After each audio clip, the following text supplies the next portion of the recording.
560, The Answer. Now, from the Signature Bank Studios, this is Chicago's Morning Answer with Dan Proft and Amy Jacobson on AM 560, The Answer.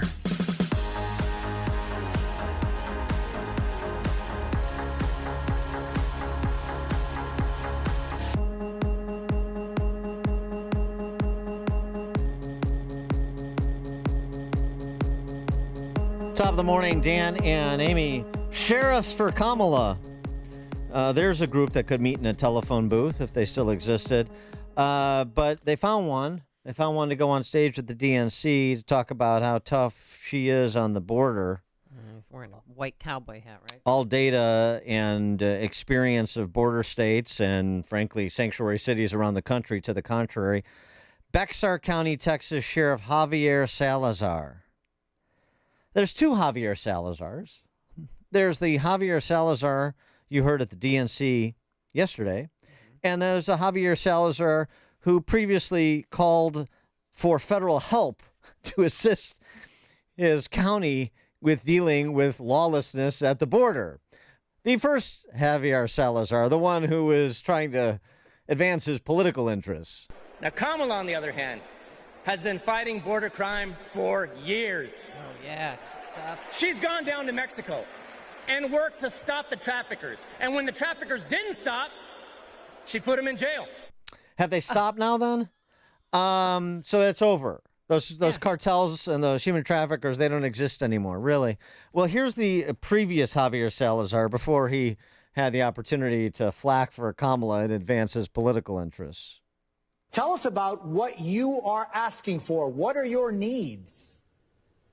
Well, right now, thank you for having me, first off. Right now, what I'm asking for is for the president or a member of his administration that can make decisions to come down and talk to not just me, but at least 12 other Texas sheriffs from major counties in the state of Texas that are dealing with this issue firsthand. So I'd like to see somebody from Washington come down here, get boots on the ground, get eyes on the issue at hand, and then talk to us, a bipartisan group of Texas sheriffs that are really taking a common sense approach because we have to. What do you mean? Come down and talk to you about how they're prosecuting traffickers and solving the border on the crisis? What are you talking about, Sheriff Salazar? Fake, fake, fake. Interestingly, with Fox News in town, we're getting a little bit more comprehensive coverage of Chicagoans' viewpoints than we normally do from the Chicago media. And, of course, Chicago Press Corps being an outpost of the D.C. Press Corps. Our own local Judy Woodruffs running all over the place. Here's an interview of some Chicagoans that Fox News did talking about all the spend on people in this country illegally who made their way, thanks to Greg Abbott's help, to this sanctuary city, to this Xanadu that is Chicago. If we're going to be helping others, we also have to make sure the citizens of the city are, in a better position than they were in past years. They were sleeping in front of the police station, and come on, the police station is like where you go to get protected, and all these people are like just there, and it was always dirty. It's not just families and stuff. It's a lot of people who just get out of jail also. Gang members from Venezuela, so I don't agree. We have enough issues here already. And our mayor, our governor, they're not understanding that. Indeed. For more on this and other related matters, Bob Woodson, founder and president of the Woodson Center, author of Red, White, and Black, Rescuing American History from Revisionists and Race Hustlers. Bob, thanks for joining us again. Appreciate it. Thanks for inviting me. So, the situation at the border and then how it redounds to big city America. And, of course, this is where most of the illegal immigrants have made their way by one form of transportation or another. Yeah, I mean, look at what's happening in Boston and Chicago when Lawrence Jones conducted those interviews in barbershops asking ordinary black folks living in these communities what they thought, and they said that what I've been arguing, that for 60 years, progressive black Democrats have been running these cities where there's the most decline.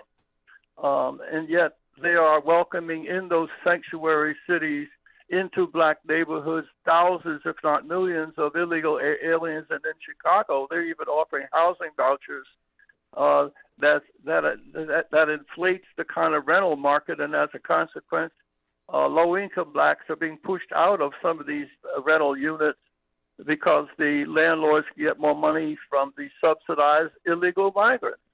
And so there is competition for resources. And even in California, they've gone so far, there's a bill now that will give $25,000 towards a down payment on a home ownership. Right, the California State Senate Committee approved it. For people here illegally, to be specific. Yeah, illegal migrants. Illegal migrants who buy homes and rent and all kinds of craziness. At the same time, the issues that are concerned to ordinary black folks, particularly low-income blacks, are being ignored. Remember, 4 years ago, it was during this convention occurred when the George Floyd riots, and not a single person mentioned those riots. In fact, Biden, in many of his speeches, talks about the peaceful protests following the George Floyd death. And yet, crime was only mentioned twice during the whole 3 days. And Trump was mentioned some 200 times. And so I really think that the people at Lawrence Jones, the low-income blacks, are really the sleeping giant in this election and in the future. I think they realize black America is waking up to the fact that as Shelby Steele said, entitlement and victimization hold a false promise that it will produce the same as results as hard work and education. They're realizing that their destiny is in their own hands and that they cannot be delivered by these progressive policies. In fact, it's destroying them with the helping hand.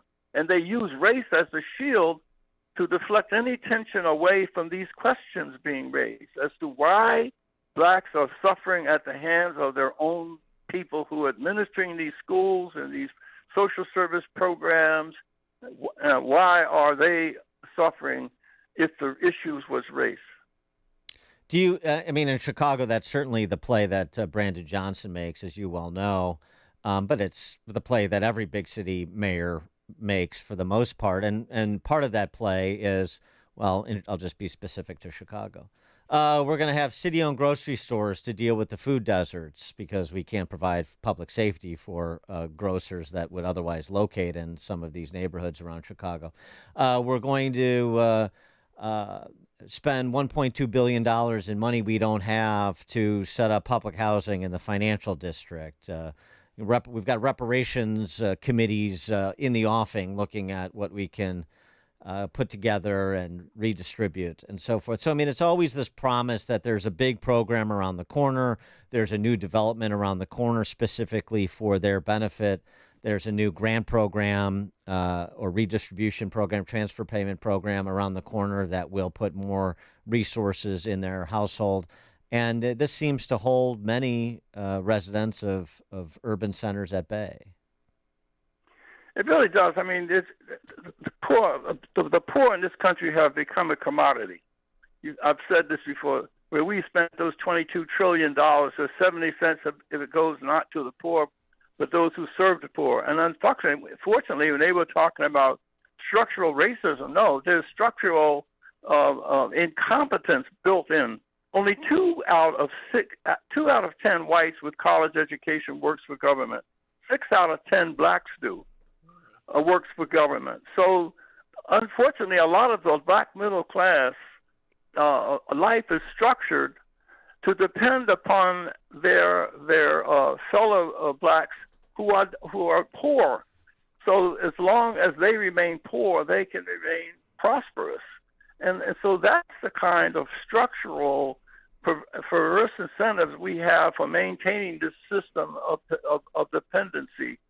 That low-income blacks have become indentured to these programs and not relying on themselves. And that's when another element too. When you constantly say to people, particularly young blacks, that you live in a country that hates you, that's racist, and that after a while that message gets received, And perhaps people begin to feel that perhaps the way they're being mistreated, why they were being mistreated, is because they're unworthy. Well, and so I think some of that is fueling the black-on-black violence when you constantly tell people they are unworthy.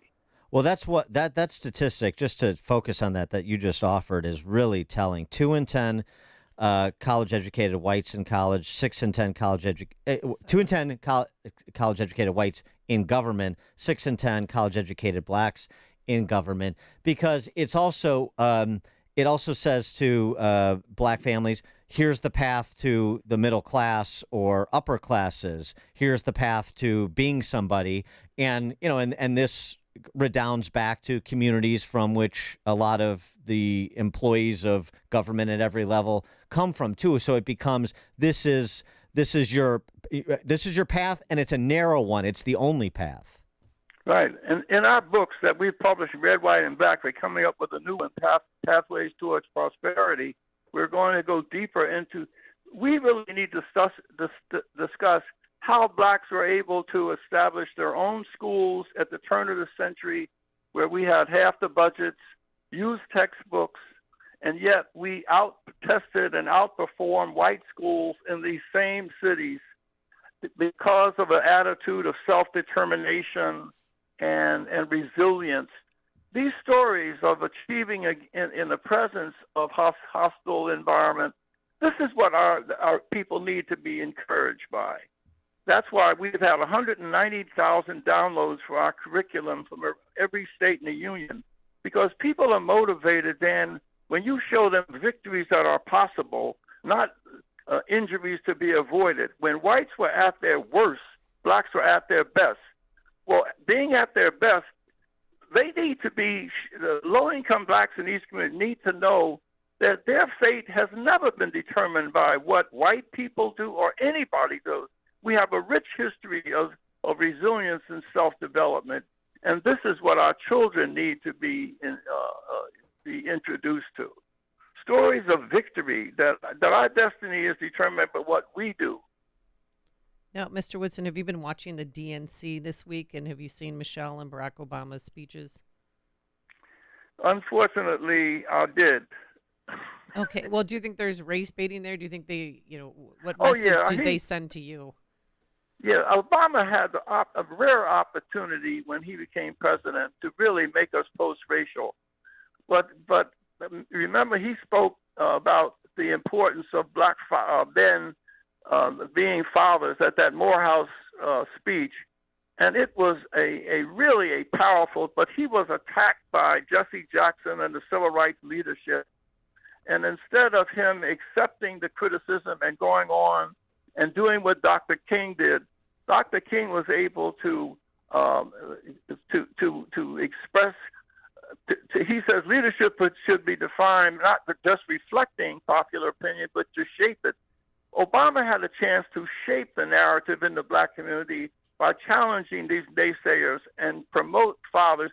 Instead, he caved, and he became a part of the race grievance industry. From that day, the only time he spoke about the importance of personal responsibility in his Morehouse speech when he was first elected, but Jesse Jackson, Charlie Rangel, Maxine Waters, all of these race hustlers silenced Obama, and he became a part of the race grievance industry, and that's where he's now profiting, living in a nice home, is able to. He chose popularity over integrity. Yeah, nice homes, plural. 5 of them. But by the way, you'll love this. I don't know if you caught this, Bob, but you'll love this. Brandon Johnson this week, previewing the convention, invoked Martin Luther King's comment about Chicago. I'm paraphrasing that Brandon Johnson saying this, as Martin Luther King Jr. said, if you can solve the problems of Chicago, you can solve problems anywhere. He thought Martin Luther King Jr. was complimenting Chicago as opposed to saying this is the worst example. So if we can solve the problems of segregation or de facto segregation, if not de jure segregation here, then we can solve them everywhere. This is how confused this hustling set is that you're always describing. But I wanted to get your reaction to something else, too. because I've been trying to formulate a response to this, and you're better at it than I am, so I'm interested in your response. Listen, I want you to listen to what a black female congressman from Ohio said about J.D. Vance earlier this week at the convention. Left. Now, J.D. Vance likes to talk about how he's from Ohio, but as soon as he could, he ran away to Yale and Silicon Valley, cozying up with billionaires while trashing our communities. It's just that sort of thing. Like, he ran away from Appalachia to Yale, to Ohio State first, then to Yale Law School. Ran away. It's very much like this sort of pathology in low-income neighborhoods in the cities, where if you get out of the neighborhood, somehow that's a betrayal. That is how blacks prospered and was able to survive segregation. We built our own institutions. We sent our young people from the cotton fields to great universities. We created great universities to accomplish precisely that. So that, like Booker T. Washington, you need people who are well prepared and well educated so they can go back and use those skills. I guess I can be considered a betrayal too. I was born in a low-income black neighborhood in Philadelphia. One of the youngest of 5 children. Father died when I was 9. Dropped out of high school and got a master's from University of Pennsylvania. But I was able to then take my education and whatever talents I have back to establish an organization that is serving thousands of poor blacks. So J.D. Vance is following the trajectory of most responsible leaders. Go out and become prepared the best that you can, but take whatever you get from Yale and Silicon Valley and put it in the service of uplifting people in Appalachia and in low-income black communities. So now what he's doing is he ought to accept that criticism. You know, I don't run from criticism like that. I accept it and then properly interpret it. Yeah, exactly. Bob Woodson, founder and president of the Woodson Center, author of Red, White, and Black, Rescuing American History from Revisionists and Race Hustlers. And again, you get the curriculum that he described, downloaded hundreds of thousands of times for schools around the country at the Woodson Center. Bob, thanks so much for joining us, as always. Appreciate it. Yeah, thank you. Thank you. God bless. And he joined us on our turnkey.pro answer line. The stories you need to know to start your day. This is Chicago's Morning Answer on AM 560. The Answer. When your home or business has an insurance claim,